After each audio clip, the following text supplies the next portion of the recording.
భారతదేశంలో తెలంగాణ మొట్టమొదటి కుల జనగణన చేసిన రాష్ట్రంగా చరిత్రకెక్కిన పరిస్థితి మనమందరం కూడా సంతోషించాల్సింది. దీనికి తెలంగాణ ప్రభుత్వానికి, ముఖ్యమంత్రి గారికి, కేబినెట్ సబ్ కమిటీ నేత ఉత్తమ్ కుమార్ రెడ్డి గారితో పాటు అందరికీ, కేబినెట్ సబ్ కమిటీ మెంబర్స్ అందరికి కూడా శుభాకాంక్షలు, కృతజ్ఞతలు. నాకు తెలిసి భారతదేశంలో ఇప్పటి వరకు ఏ రాష్ట్రం కూడా కులాల వారీగా జనగణన చేసిన చరిత్ర అయితే లేదు. ఇది రాహుల్ గాంధీ గారి యొక్క ఆలోచనలకు, భారత జాతీయ కాంగ్రెస్ యొక్క విధానాలకు అనుకూలంగా రాష్ట్ర ప్రభుత్వ పెద్దగా ముఖ్యమంత్రి గారు దీన్ని ప్రెస్టీజియస్గా తీసుకొని ఈ కార్యక్రమాన్ని పూర్తి చేయడం అనేది అందరం కూడా ఈరోజు హర్షించదగ్గ అంశం అనే విషయాన్ని అన్ని కులాల వారు, ముఖ్యంగా బీసీ, ఎస్సీ, ఎస్టీలు, మైనారిటీలు సంతోషించాల్సిన సందర్భం అని నేను గుర్తు చేస్తున్నాను.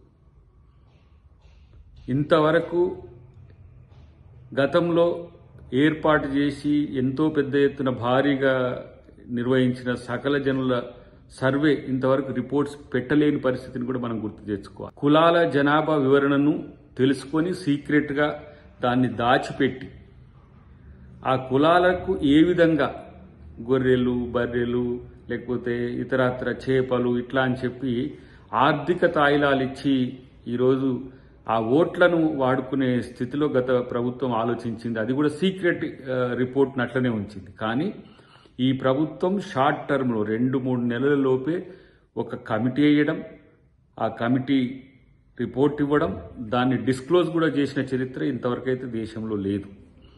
దీన్ని కేవలం ఆర్థిక, సామాజిక ప్రయోజనాలే కాదు, రాజకీయ ప్రయోజనాల వైపు కూడా దీన్ని తీసుకువెళ్లే ప్రయత్నం ఇప్పుడు ప్రభుత్వం చేస్తుంది.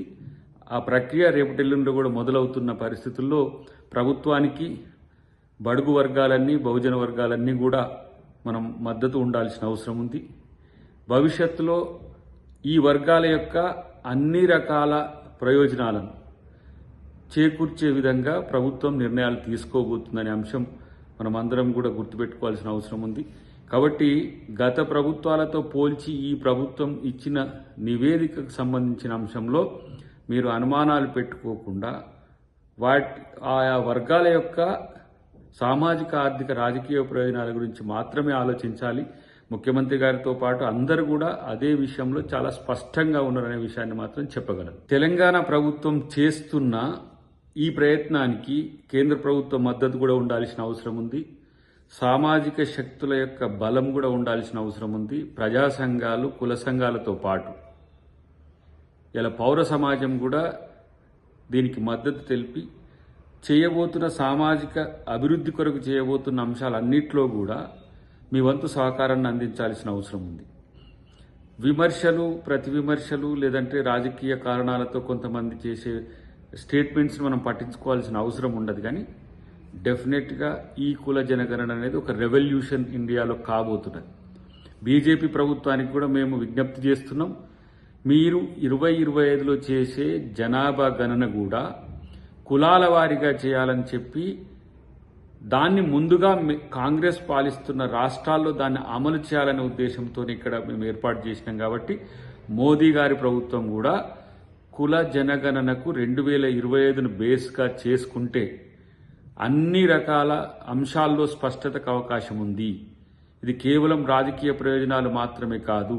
మీరు ఒక ఓబీసీగా ఉండి ఈరోజు ఓబీసీలకు చట్టసభలో రిజర్వేషన్ల నుంచి మొదలు పెడితే మహిళా రిజర్వేషన్లు, అన్ని వర్గాల బడుగుల యొక్క సామాజిక, ఆర్థిక ముఖ చిత్రాన్ని మార్చే రాజకీయ ప్రయోజనం కూడా చేకూర్చేందుకు మీరు ముందుకు రావాల్సిన అవసరం ఉంది.